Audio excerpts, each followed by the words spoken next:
Virginia Moore, Communications Director at the Center for Financial Inclusion at Acción. Welcome to our podcast for Financial Inclusion Week 2019. We're excited to have our guests today, Bruett from DAI, Bobbi Gray from Grameen Foundation, and Shivani Siroya from Tala to discuss an important question and the theme of Financial Inclusion Week 2019, which is financial inclusion for what? Or in other words, what is financial inclusion for? What's the ultimate goal? What does financial inclusion ultimately help us to achieve? I'm Bruett. I'm the Global Practice Lead for Financial Services and Investment at Development Alternatives. And until recently, I was leading the digital finance work at UN Capital Development Fund. At UNCDF, when I was leading the digital finance work, we had a series of global conferences with our partners from around the world, from Africa, Asia, and the Pacific. The first one was on DFS Goes Rural, DFS for digital finance, because we realized that we were hitting a wall and we were unable to reach rural clients with digital finance, or if we were reaching them in a very passive way. So we were challenging the participants to really see how to go rural, which included dragging 120 people out to rural Uganda to go through a series of testing and conversations with clients in the field, some human-centric design exercises. And then a couple of years later, we recognized that the gender gap wasn't closing because of digital finance, even though we were expanding the number of people who did have access. And so we did a similar exercise called DFS for Women, where instead they went out and did data collection in real time so that they could come back and look at the data and look at how men and women used digital finance differently, but also how their attitudes differed and how their preferences differed. But why this was timely for us is last year, half jokingly, I suggested that our global conference should be DFS for what? And everyone sort of laughed for a while, but then we started talking about it, and we agreed that actually that was the question that we needed to answer. And we needed to answer it not because we were trying to make the for what possible. So it wasn't that we were focusing so much on energy or other uses. It's that, again, we were hitting a wall. And we realized that if we couldn't make digital finance useful in people's daily lives, enable them to actually do something they wanted to do, get something that they wanted to get, that we weren't going to be getting the remaining 60 to 70% of the population actively using it. And so we did. We had a conference with about 200 people on DFS for what, and explored all of the different ways that digital finance was being used in other areas of development in the economy, and how that was becoming a driver for financial inclusion. So I think one of the reasons we're asking this question is that if we want to achieve our financial inclusion goal, everyone being financially included, I think we have to answer the question, well, for what? And I think Bobbi and I were talking, but I think it's a very real question, because sometimes there's very rational reasons that people remain financially excluded. So we have to address the challenge for what. This is Bobbi Gray, and I'm Research Director at Grameen Foundation. I'll just add, with Grameen Foundation having been in the financial services space for a really long time, with, Muhammad Yunus starting the work with Grameen Bank in Bangladesh, a lot of this work started out with a development objective of, working with women, making sure that they had access to financial services to build income, build empowerment, et cetera. But I think, at a certain point, you realize that there needs to be that financial objective in there to ensure that these do not stay as these remote development projects, but that it's an actual, providing people access to financial services. But I think, it's almost like this cyclical experience where you see the value of the financial services because you realize that you're also building an ecosystem where there are those use cases where different financial services create real value for people. I mean, within Grameen Foundation, we've spent a lot of time working with the health sector and the agricultural sector in, providing these development-oriented services, but you always come back to the fact that there are actual specific needs to respond to specific, or there are specific use cases for financial services within those needs. So for example, within the health sector, you need something that allows people to pay for health services, and there's not a lot going on right now in that space. And you hear all of the time, even within the agricultural space, just the need for agricultural financing and understanding what are the needs within ag. And it's not just credit for agriculture, but there are different types of agricultural needs where credit is needed, or where insurance is needed. So I think I think at the exact same time, you can come at it from both directions, both recognizing they need to be available in the market, but they need to have very specific needs that they serve. And Shivani Siroya, the CEO of Tala. Shivani, why does this question, what is financial inclusion for, resonate with you and your work? Yeah, I couldn't agree more with what's been said. I mean, I think of, when I think of financial inclusion, I think I'm similar to the rest of the panel in that I think we think a lot about financial health. And in that respect, we're thinking about it as, exactly like that same concept of what are the jobs to be done with money. And so we think of it as, what does someone want to use money for? How do they want to grow that money? How do they want to protect the money? And so there's these like very, I would almost say like physical needs around that money. And then I think what we also really think when we sometimes think about digital financial services and financial inclusion, sometimes I think we can overlook the emotional aspect as well about money. And so how can we also, while we're tracking, is this person able to now achieve all of the things they want with their money? Are they also, really emotionally more comfortable as well? And so how do we make sure that we track that aspect of financial inclusion as well? That's interesting. That's a new sort of track, people's comfort or emotional health around their money and how they feel like they can change their lives with it. Yeah, I agree. I think it's about that overall sense of security that people have, and how are we providing financial services that provide them with that greater sense of security. And it's only one aspect of personal security, but personal security is such a huge issue for all human beings, and I think financial is a key part of it. So yeah, I think that's something to consider. Thanks, Till. Till, when you guys did your DFS conference, do you remember what you concluded with? DFS for what? What was it? What's the what?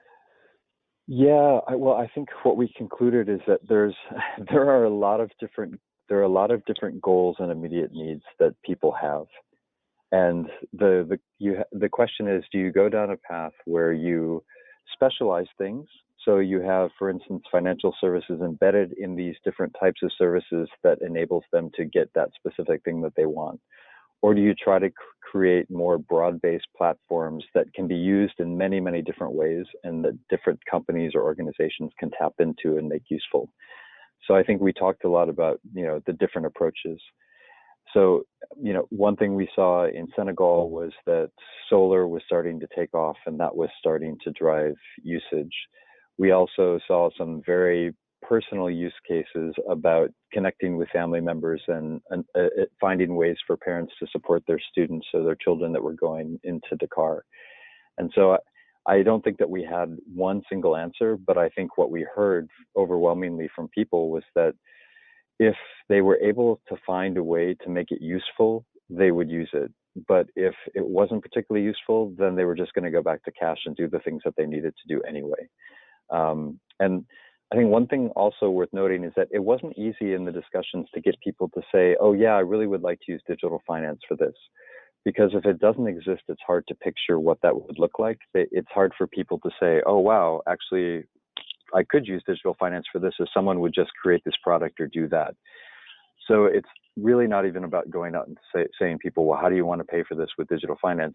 It's going through and understanding their needs and then figuring out, all right, is there an opportunity here to provide a better customer experience, to make it more secure, to make it more cost effective? And then ultimately, whatever that service is, whether it be clean energy or water or education, is it going to solve a problem that the sector has? that also makes it of value for the sector as a whole to be investing in that.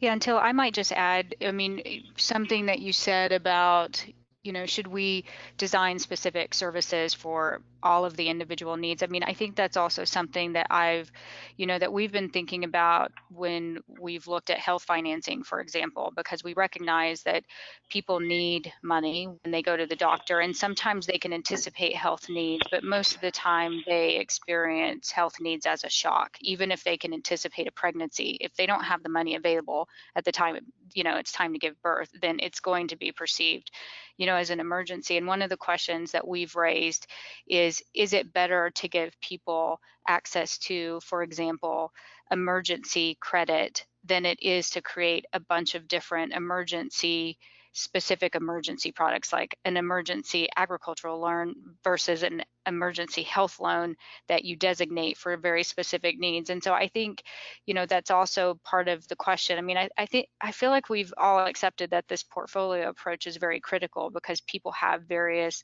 financial needs, and you need to be able to kind of cover all of those bases somehow or another. But then I'm not so sure that everything has to be so specialized to where all the products on the shelf, there's 30 versus 3 really good ones, or 4 really good ones that you just market differently so that people are reminded, oh, you can use this when you have crop failure, but you can also use this when you need to pay for hospital bills. I'm curious what the group thinks in terms of, with all of us working in digital financial inclusion, instead of starting from the traditional structures of should we provide credit, should we think of insurance products, or investment products, these kinds of things, but rather thinking about what does the customer actually want to do with their money and the jobs to be done around that, and what those mental models are. And then in some ways, to your point, Bobbi, the fluidity between what these different products are actually starts to happen a little bit more, versus an NGO or a company actually saying, we're the best at savings. I mean, I think it's a really compelling question, because I'm even thinking of, what we know about traditional, microfinance, for example, the years of providing microcredit to groups of women, and all of the education that happened for such a long time around you should only use this credit for your business, and sometimes some organizations being pretty prescriptive and pretty, their monitoring systems are set up to make sure that they're not spending that money because they want to ensure, number one, there's a way to repay, and there's also, they want to see that theory of change play itself out where, there's business growth, and then there's further investment, et cetera. But I remember being in a conference once, and I actually think it was somebody from Innovations from Poverty Action who said, well, what if the best use of that credit for that household to ensure that they have income growth is that they're able to take the income earner to the hospital, for example, to get medical care, and at that moment investment in the business was not the most productive use of that credit at that moment. So I think it's a really compelling question because I think if we all sit back and reflect that, many of us use our own credit cards for many different things. And some people may even start a little business activity by using their credit card to buy into Avon or Rodan and Fields or whatever it may be. They can technically start a business with that credit card, or I can take my child and pay for a copay if I don't have cash on hand. I mean, I think it's a great question. And I do wonder how you can move the needle on that to where you do have these traditional players who can transition from the beliefs that we've all held for a long time to providing that level of flexibility. Yeah, I just want to echo that. I mean, I started 2 different businesses over my career, and both times they were funded through credit cards, and that's how I didn't go and try to get a business loan. The paperwork would have been overwhelming. And even as a startup business in the United States, it's almost impossible to do. So, I mean, we've known forever doing microfinance, your business and your household expenses tend to blend together. I think people think of how they use their money in different buckets, but you will put your hand in one bucket and move it to another one when you need to do so. And you want to have that flexibility. So to get, Shivani, to your question, I agree. I think we still have a hard time because we use the term finance in our vocabulary and we think of ourselves as trying to, bank the poor. we do still think very much in terms of financial products rather than thinking in terms of what's possible. And I think that's where technology has been really interesting, because if you think about the technology around a digital wallet, in many ways, it kind of provides everything if we structured it correctly, the technology would allow for everything you need to do in terms of your financial life. You can put money away in small amounts. You can get it in small amounts. You could get it in large amounts. You can transfer it to people. People can transfer it to you.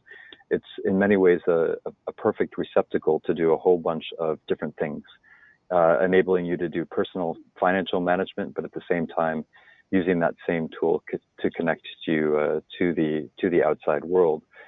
But even with digital finance, I feel like we've built it around old banking constructs, which has limited the technology's usefulness, because we immediately put things in buckets. This is digital credit, this is a payment, this is savings. But actually, it's just a technology that allows you to basically manage money in a bunch of different buckets if you choose to do so. So I do think that we are beginning to see people changing their idea of what finance and financial inclusion is.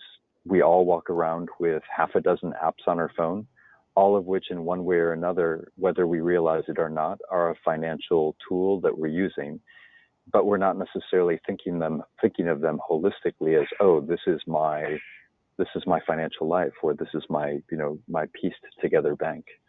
Exactly. Yeah. And I think what you're talking about is, I think the coolest part about the space we work in is that I think our customers and the underserved are extremely smart, right? And extremely capable. And in that sense, they're already doing it. It's somehow using technology to mimic, how are they mentally already bucketing? And then, can we just make that process almost easier for them? And Bobbi, I really liked you, not to give away too much, but you've talked about ideas in financial inclusion that must die. And one of them is right along the lines of this conversation, which is financial inclusion has a single purpose. And I wondered if you wanted to comment on that, because it is true. I think we've all realized that financial inclusion for financial inclusion's sake, one, may not be the goal we should be orienting ourselves around, but also isn't selling very well these days. So I wondered if you wanted to expand on that.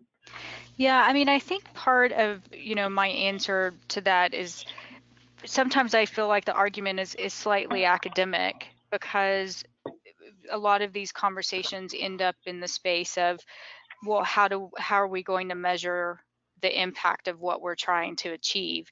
And I think, depending on the organization that we work for, we can all come at this from a very different perspective. And I think all of them are fine.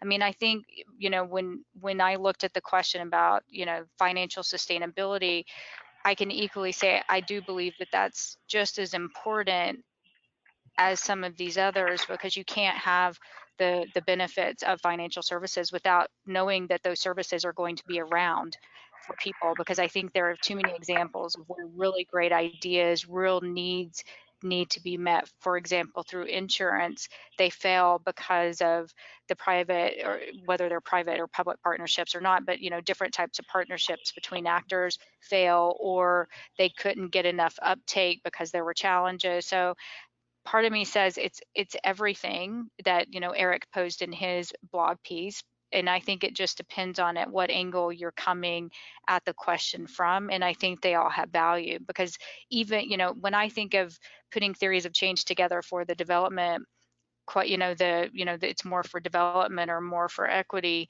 the impact that you're aiming to achieve is at a very different level. But part of that chain of events is the fact that you need to get people to use the services. And if you can't get them to access them, they're not available and they can't use them, then it doesn't really matter what else you were aiming to achieve. Like, that's the first starting point for creating some, believing that you're creating benefit beyond that. So I think part of it is just to say, let's accept it's all of it, and all of it actually matters. And we just need to, it makes it complex in that sense, because you feel like you're having to pay attention to all of those pieces. But I actually do think that's the job that we're asked to do, is to pay attention to all of those pieces, the sustainability of it. It's people have equitable access. There are development objectives from it, in that, the research is there that just, having a bank account, having access to mobile money can really impact people's lives.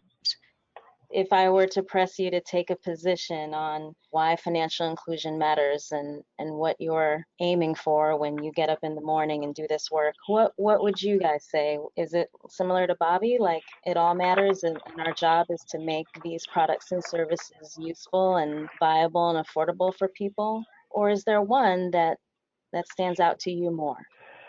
So my take, when I looked at the different answers to the question that Eric put forward, I thought, it depends on where you are and who you are, is how you're going to answer this question.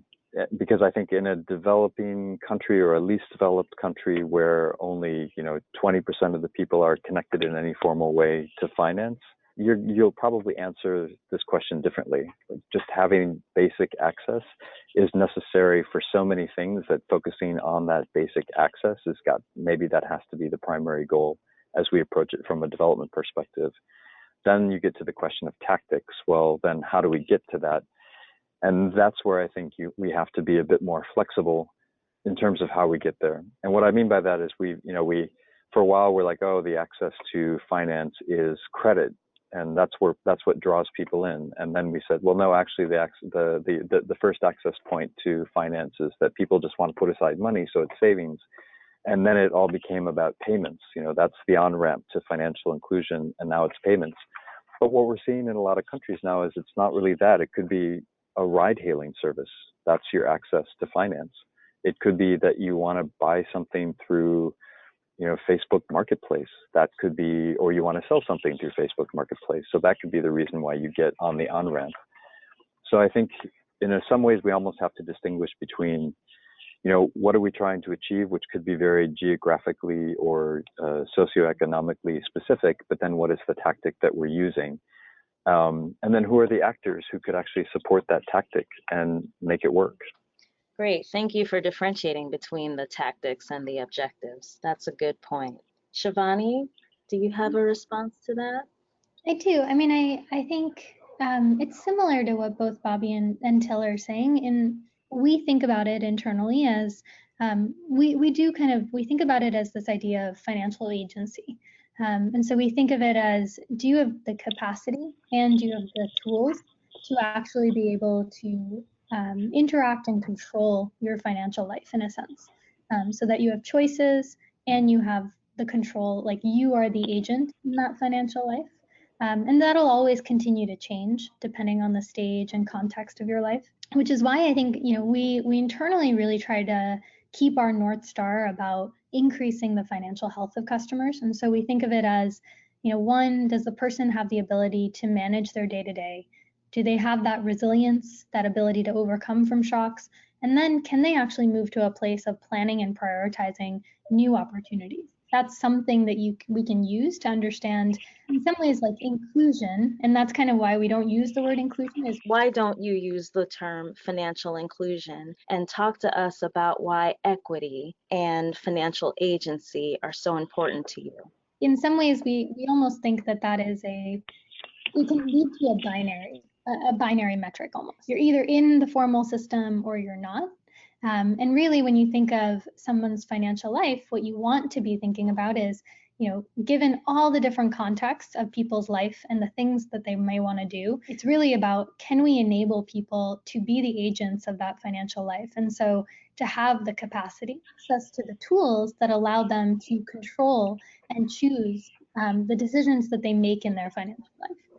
And so that's kind of, in a nutshell, how we think about it. And it revolves around this North Star for us around financial health as the thing that we want to increase. And so financial health for us is three things. And that's how we develop our roadmaps internally, is day-to-day management. So can you actually, again, meet the things you essentially need to do day to day? Can you be resilient to shocks, emergencies? And then that last piece is, do you have the ability to plan and prioritize new opportunities? And if we can move our customers or individuals through this spectrum, then we know that it's not really inclusion, but it's really we are actually creating an equitable environment for this person and giving them the tools that will allow them also to have that, it's like if you believe everyone has potential, then your goal is to actually create the equitable environment for them to actually achieve that full potential to whatever that may be for them. I wonder, I'm thinking about my own life, and I don't think about having a financial life. And that's probably a luxury. But I wonder if it's true for most people. They don't think of their financial life as being something distinct or something that they even want to focus on. I think what people want is their financial life to be kind of invisible, that things work. And so I think it's I love the concepts around financial health. And I think the three of those actually, the 3 points you've listed, address what it means then to just have it work. So I just want to raise, I'm not sure people actually think of having financial lives. It might be something that's very useful for us to think about as an industry so that we can break down what that means, because we realize it is part of our life. But I just don't think it's something that people think about or want to think about. Or they only think about it when their financial life is in a mess and Exactly. they realize they need to clean house to make, when you face that crisis, whether you become over indebted from a health shock or you lose your income and realize all of a sudden that financial life is actually there. And then all of a sudden it becomes very apparent how protected or how unprotected, you actually are. Mm-hmm. Yeah, and it's interesting that we spend so much time, nowadays talking about preventative care and all of these different things to ensure we can have healthy lives. But it's this whole area that even the three of us don't really, I don't know how much we do to proactively care about our financial health. Yeah, I think if we start thinking about it in terms of our financial lives, sometimes our own eyes start to glaze over because it ceases being interesting to us, because it's not a core part of what we want to do day to day. That's why I think the breakdown of the financial health that you provided, which is, hey, can I do what I want to do day to day? Can I avoid serious emergencies or get out of them quickly? And can I just plan, make some basic plans for the future? All of those are, exactly what you described, but I don't think of those things in terms of finance, and I'm not sure a lot of people do. But I wondered if I'm just looking at some of the other goals that Eric put forward, and I think the other thing that struck me when I looked at them is that there are so many possible goals for financial inclusion to different actors. If you look at how fast things like m-commerce is growing in Asia, that makes financial inclusion a goal for a very, very large industry, hundreds of millions of dollar industry that's growing in Asia. And they can be part of this financial inclusion community. If you look at the clean energy sector, which is a multi-billion-dollar sector globally, they could be part of the financial inclusion community. If we think about government budgets and the amount of tax collections and payments that they're making every year and all the benefits of having their population financially included, they really can be part of this financial inclusion community. So I think in some ways, because it's become such a necessary underpinning, not just for development issues that we're trying to accomplish, but for economic growth in countries, I think that we have actually a really interesting opportunity right now, because basically everybody wants what we have to sell. We just have to sell them what they want, if you get what I'm saying, or the distinction. We have to show them how they can contribute to making this possible, because I think almost unlike in the past where people weren't necessarily convinced that this was something that they really needed to worry about, I think everyone now kind of agrees, having everyone connected, having everyone with an account, especially, and a digital account where we can reach them and they can reach us, is an ideal outcome. So I think the question is, how do we harness this incredible interest, both for-profit interest and public interest, and getting this done, and being open to a whole bunch of goals that we may not share with others, but a lot of people have this goal for various different reasons. What you're saying, it's almost like you need financial services. Every sector needs its own financial services. For example, if you're talking about ag, like instead of it feeling like, oh, we need cross-sectoral collaboration, you actually don't need cross-sectoral collaboration. Like you need integration of financial services within each of these other domains of our life. Is that kind of the point that you were raising, Till? Yeah, I think so. Because if you look at, and it gets again to where's the best starting point. If the best starting point, for instance, as we're seeing in some countries, proves to be m-commerce, and that's why people are getting into wallets, then I guess or just some type of digital account, then the question is, how do we work with that and expand it and make that the on-ramp and make it more accessible so that other sectors can actually use that? So I think there's a lot of different ways. There's a lot of different actors with whom we can work who are already playing a role in different ways in terms of driving financial inclusion. And I think it's really just a question, again, of harnessing them, figuring out which ones we need to work with. How do we work with GrabPay, which is starting to expand in payments for all different types of services beyond just ride hailing, and get them into some of the other things that we're interested in? You know, that could be a great way to expand access, not just to finance, but to a range of different financial services for different purposes. And do you think that the private sector, I mean, maybe this is the thing that I'm curious about is, how do we make it happen? And does it need to come from a centralized kind of third party that needs to kind of push for this? In that sense that, if we look at it, one of the biggest challenges in this space is, the lack of infrastructure. We don't have national IDs across all markets. We don't have aggregated payment systems. We don't have, an automated way to do digital KYCs. There's all these things. And so companies like Tala are having to take that entire supply chain and kind of tackle every single problem in it, as opposed to, if there was some sort of, I wonder, mandate or some sort of like, hey, if you're working in Indonesia, everyone's going to contribute some way to this initiative. Would it help all of us and the customer, or would that be worse for the customer in terms of like limiting choice? I don't know.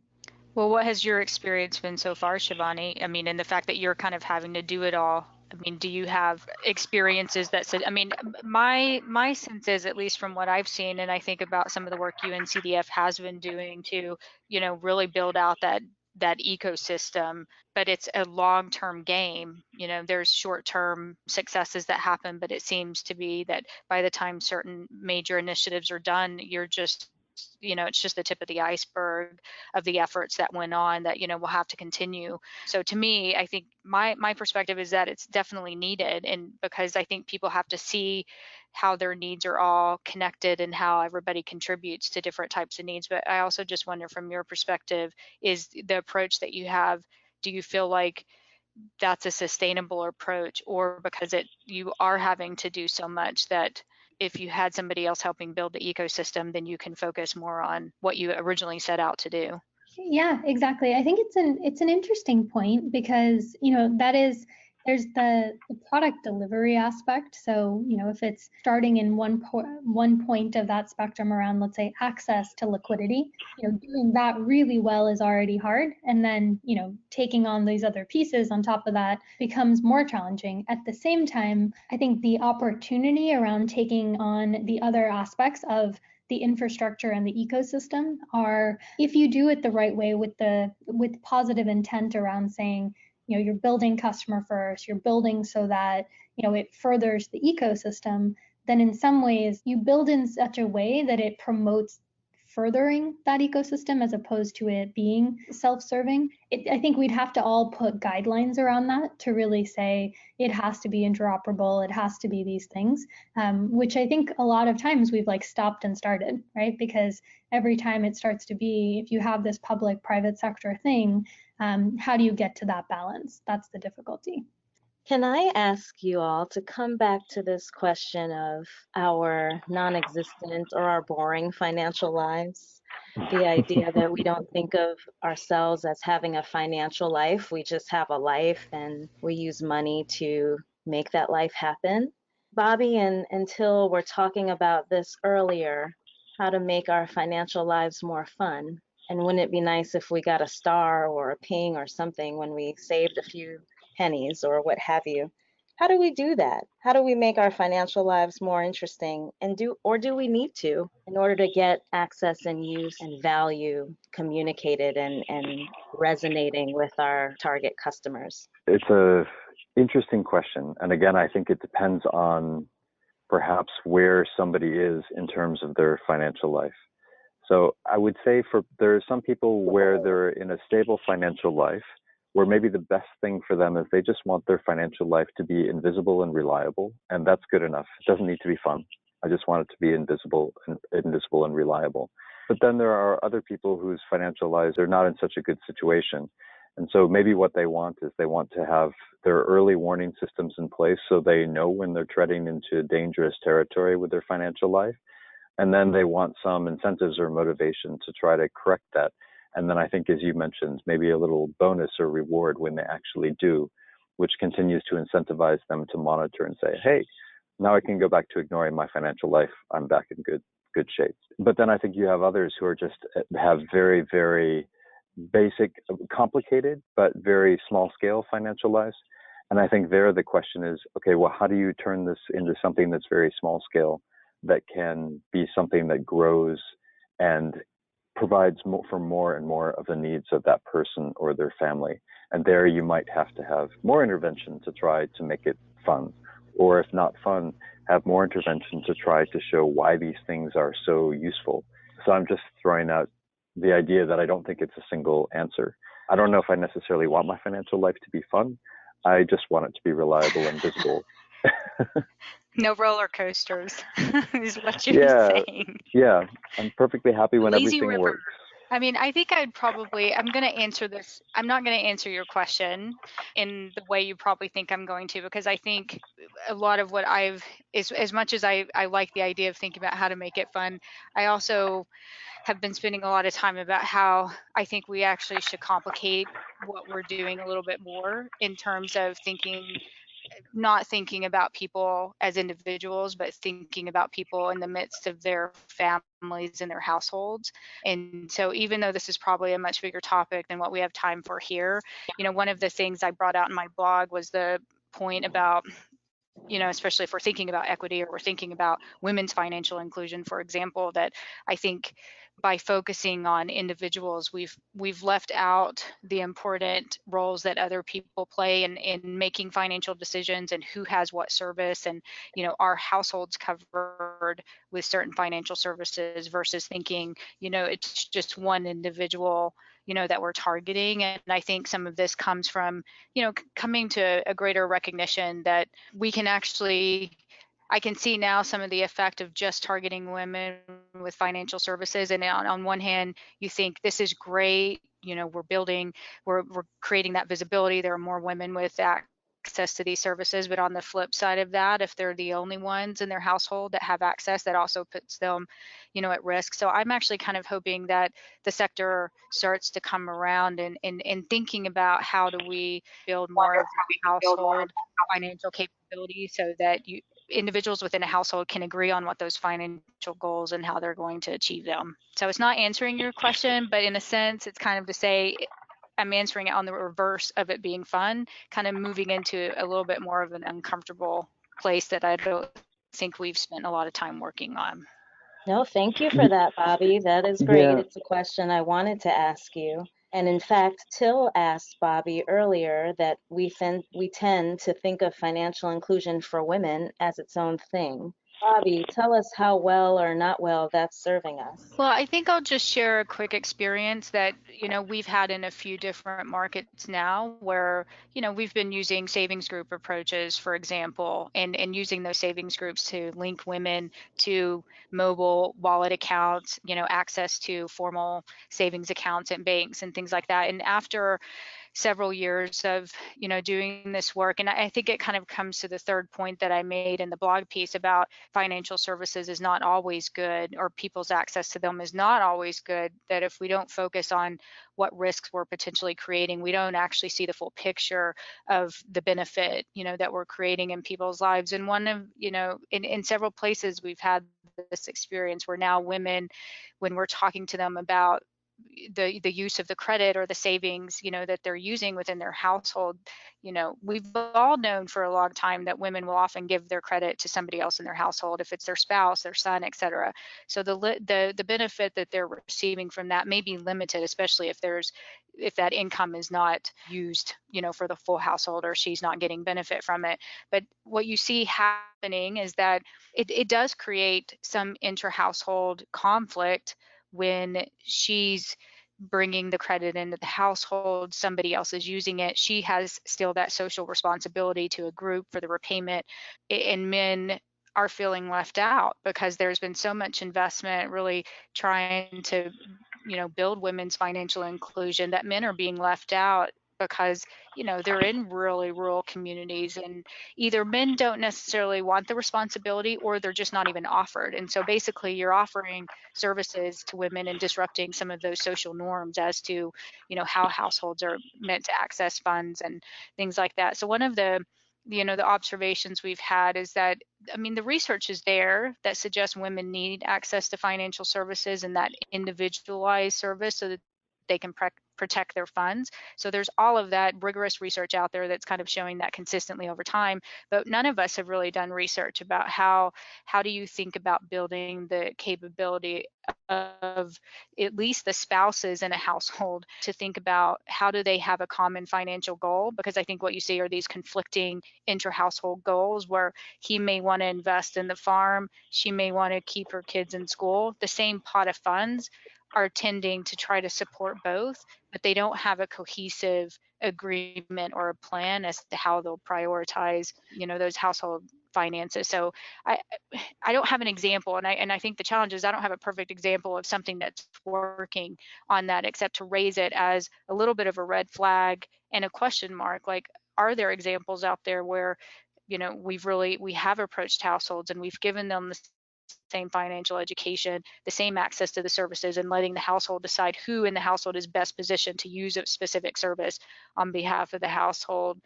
I don't know how many examples of those are out there, but it's definitely a question in an area I'd love to see more research and a lot more work in, just so that we can decide, do we need to shift our gears to in thinking more about providing services to a household? Now, I will say the caveat in all of that is that if you also look at this from a gender-based violence perspective, not all women may want to intermingle and have these financial decisions. They may not desire something that creates more visibility of their own financial behaviors, but I do think it's something that we have to figure out, so that in those places where you do have couples that are in agreement, that they need to work together towards a common goal, that we give them the tools to do that. Thanks, Bobbi. Till, you also wrote a blog for Financial Inclusion Week 2019. And in your piece, you suggest 6 ways for making digital financial services more useful. Can you tell us what those are, and why do you think it's been such a challenge to get providers to include these in product design? Yeah, so thanks for the question. It actually wasn't about making, well, I guess I did say 6 ideas to make it useful. That's the title, but maybe that's a misnomer. It was maybe 6 ideas to making a financially included world. Because number one is to make it useful. The number one thing I wrote is make it useful, which means it has to do one of 2 things. The savings or the efficiencies or the ease of it has to be so great to the client that they're willing to leave something that they're very comfortable with, to which they've got a physical attachment, cash, and actually move into the digital world. Or it has to solve a real problem that they have or provide a real opportunity that they want to take advantage of. And if it doesn't do that, people just, there are very good reasons for them not to get financially included or get a digital account. The second one I mentioned is make it fun. And we talked about some active ways to make financial services fun. But what I wanted to point out in the blog is, as The Economist noted, with 50% of the world coming onto the internet, that as new people come onto the internet, what they're doing mostly with it is chatting with friends and family and, watching videos. And the point is that they're using it for social things. And so we need to recognize that people are getting connected, not necessarily to do these great development things that we think. They're actually getting connected to entertain themselves or to find ways to make their lives more enjoyable. So it's also thinking, well, how do we attach financial inclusion to things that it's not just about what people need, but what they want to do? making it lucrative, I point out, because if you look at how financial inclusion is growing, and with through m-commerce, particularly in Asia, but it's starting now to pick up in other regions. We don't think of that as being financial inclusion, but if someone ends up getting a digital account so they can go buy stuff on Alibaba, well, that kind of is financial inclusion. So we need to think about all these companies that are benefiting from people having wallets that drives their main business, because that can really help, I think, drive financial inclusion. Which gets me to a fourth point, which seems contradictory, but is actually not. It's linked, and that's make it free. And that is a lot of these big players that are getting into wallets because it's feeding their main business, like commerce or ride hailing or solar. They're actually making the basic wallet and the payment free because it feeds the rest of the business.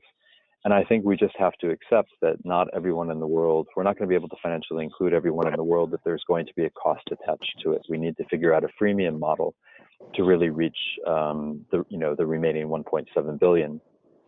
And then the last but not least is we just need to make it easier. We addressed this a little bit. We talked about, well, what's the right public-private partnership to start building out the rails for a digital financial ecosystem? And I don't think there's a single answer. We have example in India where the government is playing a pivotal role, but then they stop at a certain point and they want people to pile on in terms of their ID real-time payments and basic accounts platform that they've created. And then you see other countries like China, where basically a few companies are single-handedly now driving the finance space, and it's because of e-commerce, and that's how it's being done. So I don't think there's a single answer. We're seeing it how it plays out. But I do think it makes a difference is that if we approach it with the intent and saying, great, we want to create a completely connected, a digitally financed connected country, then we need to have the intent and we need to engage with all the actors that have an interest in doing that. Shivani, as a DFS provider, would you add anything else to that list? No, I mean, I think we've all touched on it in different ways. I think there's definitely the intent. I think we're all saying that there is a role that every stakeholder plays in making a financial system really work and be equitable. So everyone from the regulators to, the governments to the private sector, public sector, the customers, everyone's got to be a part in it. And we have to really, again, start from a place of understanding everyone's needs. I think to the fun aspect, I think what we're saying is really how do you integrate it? And so fun is just one aspect of that integration point. But I think overall, I think the theme that I think I would come away with is we're all talking about trust ultimately, right? It's all the stakeholders have to trust each other through this, and we have to find mechanisms and contracts for that.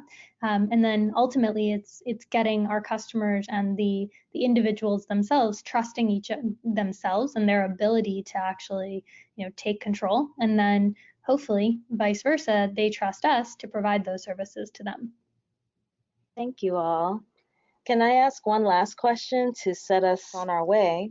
I think we've established that this is an important question to ask, and you all have answered it by asking a lot of other important questions, posing a lot of other important questions. What do you think our question or our theme for next year should be? What's the burning question that leaves you from this conversation?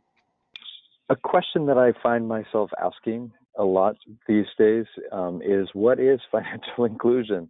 And I say that because I think, we talk about pay-as-you-go solar now as financial inclusion, but 10 years ago, that certainly wasn't on the radar screen as being anything remotely related to financial inclusion. I think our definition of financial inclusion has been expanding, which I'm not saying is a bad thing, but I think that it would be good for us to maybe sit down and say, well, what are we actually talking about again? And where is the development role in all of this? Yeah, I do think that just based on how the private sector has entered the market in such a big way, particularly around payments, I think we do need to maybe take a pause and figure out exactly, all right, what is it we're trying to accomplish? And what do we define as financial inclusion going forward? Great, thank you. And I would say my answer is probably reflected on a little bit of my point earlier. Like, I would love to have a conversation about what is our role in changing inter-household dynamics and how households look at their finances versus, the approach that we've taken about individual financial inclusion. So I'd love that to be a conversation for next year. Thanks, Bobbi. I would love to, and I think I would love to broaden the aspect of inclusion. And so we've touched on this aspect of equity. We've touched on aspects around the emotional aspects of money. And so how do we redefine what does an equitable financial system really look like? Thanks, Shivani. Thank you all very much. I really enjoyed speaking with you. I'm really happy to have the opportunity.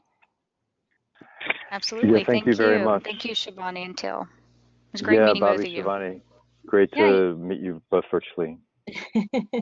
Absolutely. Thank you. Great. Thanks, guys. Bye. Bye-bye. Bye-bye.